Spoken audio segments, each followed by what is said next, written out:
हम लोग सिवान जिले के सांसद श्रीमती कविता सिंह के सांसद प्रतिनिधि सुनील कुमार ठाकुर जी के पास बैठे हैं और ये जेडीयू के प्रदेश महासचिव अति पिछड़ा वर्ग के प्रदेश महासचिव हैं। चुनाव सामने है और चुनावी रणनीति सभी पार्टियां बना रही हैं। इस रणनीति के अकॉर्डिंग हम लोग बात करने आए हैं सुनील कुमार जी से और हम इनसे पूछना चाहेंगे कि अभी कुछ ही दिनों में बिहार में चुनाव है, विधानसभा चुनाव सामने है, तो इसमें क्या लगता है कि बिहार में आपकी सरकार क्या करेगी और किसकी सरकार बनने वाली है?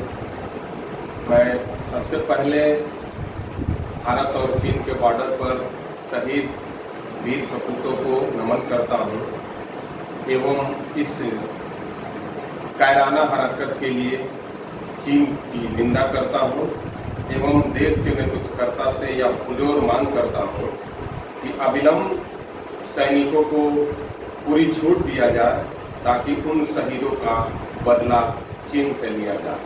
जय हिंद, जय भारत।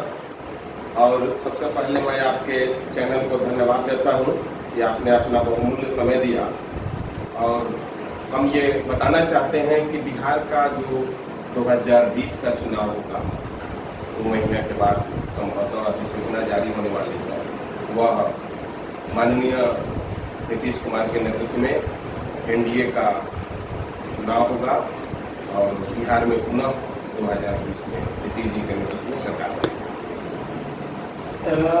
जब बिहार में जो विधानसभा चुनाव होगा इसमें क्या लगता है कि इस बार मुख्यमंत्री कौन होंगे? मैं आप सबों को यह बता दूं कि एनडीए गठबंधन हमारा है बिहार में, जिसमें भारतीय जनता पार्टी है और लोक जनशक्ति पार्टी है और हमारी पार्टी है। तीनों पार्टी का मजबूत गठबंधन है और एनडीए का बिहार में उम्मीदवार सिर्फ हमारे माननीय नीतीश जी हैं और नीतीश जी के नेतृत्व में सरकार होगी और नीतीश जी के नेतृत्व में ही हमारा विधानसभा का चुनाव रहा है। 2005 से अगर कुछ दिनों को छोड़ दिया है तो लगातार नीतीश कुमार जी मुख्यमंत्री रहे हैं, तो इनके मुख्यमंत्री काल में क्या बदलाव हुए हैं, जनता को बताना चाहेंगे आप? सबसे पहले मैं आपको बताना चाहता हूँ कि जो 2000 चुनाव के पहले 2004 में देश के सबसे मजबूत प्रधानमंत्री माननीय अटल बिहारी वाजपेयी जी ने बिहार में आकर उन्होंने कहा था यहाँ की व्यवस्था को देखते हुए कि नया बिहार नीतीश कुमार, और उन्होंने जो यह स्लोगन दिया उसमें एनडीए का एक मजबूत गठबंधन के नेता के रूप में माननीय नीतीश जी के नेतृत्व में 2005 में जो सरकार बनी, सबसे पहले कानून का राज स्थापित हुआ और सबका साथ न्याय के साथ विकास का नीतीश जी के नेतृत्व में एक नारा बना और चाहे रोजगार हो, शिक्षा का क्षेत्र हो, स्वास्थ्य हो, कृषि हो, सड़क हो, बिजली हो, तमाम ऐसी जो बिहार की सबसे ज्वलंत समस्याएं थी, नीतीश जी के अगुवाई में काफ़ी विकास हुआ। और मैं आपको बता दूं, उन्होंने जो 3-4 ऐसी चीज़ें हैं जो बिहार की आम जनमानस से जुड़ी हुई है, चाहे महिला सशक्तिकरण, महिलाओं के लिए उन्होंने 50% आरक्षण देकर हम यह कह लें कि देश की आधी आबादी का प्रतिनिधित्व करने वाली महिलाएं जब तक मजबूत नहीं होगी तब तक विकसित राष्ट्र का सपना देखना अधूरा है। इस पैटर्न पर उन्होंने 50% महिलाओं को आरक्षण दिया, चाहे नौकरी हो, व्यवसाय हो या पंचायती राज चुनाव हो, विधान परिषद से लेकर लोकसभा तक उन्होंने बिहार से 50% महिलाओं को आरक्षण देकर पूरे देश में एक उन्होंने मैसेज देने का काम किया है कि महिलाओं को हम भागीदारी सुनिश्चित करने के लिए 50% आरक्षण दिए हैं। पठन पाठन हो, सड़क हो, बिजली हो, शिक्षा हो, स्वास्थ्य हो, जैसे अनेक अहम फैसला लेकर उन्होंने जो एक बिहार पिछड़ा राज्य में गिना जाता था, उन्होंने विकसित राज्य बनाने की एक पहल किया और आज दिख गया। हर बार पार्टी का, सभी पार्टियों का अपना अपना मुद्दा होता है। इस बार के चुनाव में आपकी पार्टी का चुनावी मुद्दा क्या होगा? इस बार आपने बहुत अच्छी बात रखा और हम बिहार वासियों के समक्ष यह कहना चाहते हैं कि यह इस बार जो हमारा बिहार में चुनाव होगा, पूरे देश ही नहीं पूरी दुनिया की निगाहें बिहार पर होगी। और इस बार जो चुनाव होगा, भय बनाम भरोसा के नाम पर यह चुनाव होगा। विनाश बनाम विकास के नाम पर चुनाव होगा। उन्नत बिहार, विकसित बिहार, स्वच्छ बिहार, हरियाली बिहार। और इस बार जो माननीय मुख्यमंत्री जी का मुद्दा होगा, कृषि पर होगा। और निश्चित तौर पर केंद्र में हमारी गठबंधन की सरकार है और हम उम्मीद ही नहीं, बिहारवासी भी यह आशा लगाए बैठे हैं कि बिहार को इस बार विशेष राज्य का दर्जा मिले ताकि बिहार एक विकसित राज्य बन सके। नीतीश कुमार के शासनकाल में बिहार का जो भी बदलाव हुआ, जो कुछ भी हुआ, जनता के सामने है, जनता उसका निर्णय करेगी। इस बार अगर ऐसा कुछ होता है तो पिछले सरकार में और अब की सरकार में क्या अंतर हुआ, क्या विशेषता होगी, क्या मतलब कुछ आप आश्वासन देंगे हमारी जनता को? मैं आपको और बिहार वासियों का या आने वाली पीढ़ी को यह संदेश देना चाहूँगा कि 2005 के पहले की जो सरकार थी, सरकार नाम की बिहार में कोई चीज नहीं। 90 के दशक को हम लोगों ने बड़ी करीब से देखा है और सुना है। और 90 से कहिए और 2005 तक बिहार में जो सरकारें आई वह पूर्ण रूप से वंशवाद, जातिवाद, अपहरण, लूट, डकैती, गिरौती, इसी पर आधारित वह सरकार थी। विकास नाम का कोई चीज नहीं था।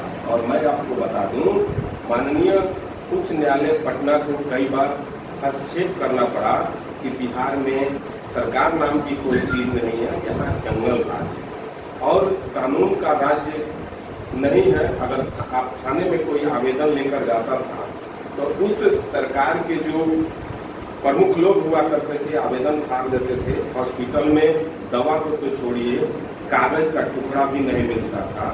और हम कह सकते हैं कि वहाँ पर एक मोमबत्ती भी नहीं मिलता था और कहीं कुछ लग नहीं रहा था और पूर्ण रूप से एक बिहार में अराजकता का दौर था। और खासकर हम बता दूं, सिवान जो मेरा एक गृह जिला है, यहाँ पर उस दौर में एक समानांतर सरकारें चलती थी और हवा को भी एक बार अगर रुख बदलना पड़ता था तो एक बार पूछना पड़ता था। अगर हम लोग किसी कार्य से जाना होता था तो हम लोग के परिजन भी आशंकित रहते थे, 4 बजे तक घर वापस अगर नहीं लौटते थे कि आएंगे या क्या हो जाएगा। और हम आपको बता दें, न सड़कें थी, न बिजली थी और कहीं कहीं खंभे और तार दिखाई देते थे। रोजगार नहीं था, व्यवसाय नहीं था और जो भी बिहार में अगर व्यवसायी थे या तो उनका अपहरण कर लिया जाता था या तो फिरौती लिया जाता था और लूट, डकैती, हत्या, इसी पर यह सरकार थी। लेकिन मैं आपको बताता हूँ, 2005 में जो नीतीश जी के नेतृत्व में एक सरकार बनी, कहीं से भाई भतीजा बात नहीं। और मैं आपको बताता हूँ कि माननीय नीतीश कुमार जो जनता दल यूनाइटेड के राष्ट्रीय अध्यक्ष हैं और सूबे बिहार के मुख्यमंत्री हैं और यह हम कह सकते हैं तीर के वीर, बिहार के तकदीर के रूप में जो उन्होंने 2005 का अपना जो एक कार्यकाल आरंभ किया वह आज तक दिखाई दे रहा है। चाहे सड़कें हो, बिजली हो, रोजगार हो, नौकरी हो, उद्योग, ये हम कह सकते हैं महिलाओं के लिए सशक्तिकरण हो। पहले बताना चाहता हूँ कि जननायक कर्पूरी ठाकुर की जो बिहार में एक सरकार थी, उसके वंशज के रूप में तो बहुत लोग अपना गिनाते हैं, लेकिन असल वंशज के रूप में नीतीश कुमार ने शराबबंदी हो, दहेज प्रथा हो, जल जीवन हरियाली हो या सामाजिक सरोकार से ये आस्था रखते हुए इसे कार्य करने के लिए आगे आए हैं। और मैं आपके माध्यम से बिहारवासियों को एक संदेश देना चाहता हूँ। गर्व होता है माननीय नीतीश कुमार की अगुवाई में कार्य करने का, और हमारे जैसे कार्यकर्ताओं के लिए गर्व की बात है जनता दल यूनाइटेड के सिपाही हैं।